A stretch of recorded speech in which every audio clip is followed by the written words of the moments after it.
And I think that what you see, like sometimes that comes out in Tucker's program, is he takes a lot of these views that people have, and he can kind of see, at least that maybe the people writing from whatever can kind of see like, oh well, this will be popular, or like we can sort of like bring this into like sort of our worldview, our kind of like Tucker MAGA based thing.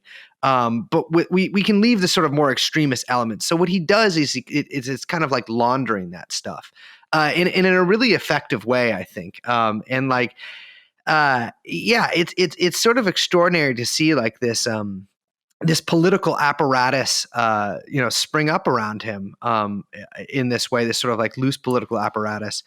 What that means in more general political terms is I don't know. I don't know how that's going to end. I know a lot of people thought that like Tucker himself was going to like run for office or something. I don't think that obviously that's going to happen in 2024, but like I do think that if he ran maybe after 2024, he could probably win if he maintains his current popularity. I mean, he's a fucking extraordinarily charismatic and intelligent guy. Yeah, I mean, we've seen a lot of people who are media personalities become heads of state of late.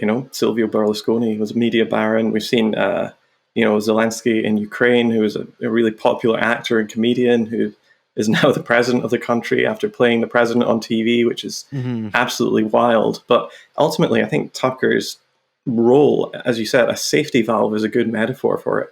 He tries to channel popular rage, which has been building since the 1970s, because people are getting poorer and people aren't stupid. They know that their quality of life is going down. They know that they're not going to have as good a life as their parents or their grandparents. And so there is this pent-up rage across the US and across most of Europe as well, which is going in the same direction.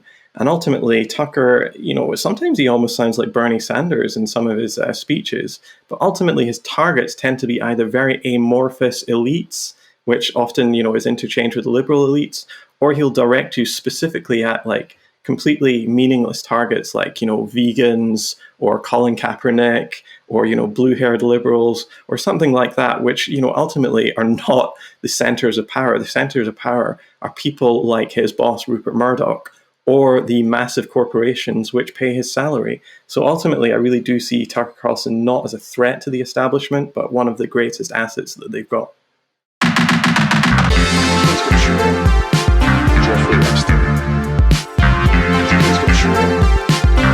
Jeffrey Epstein.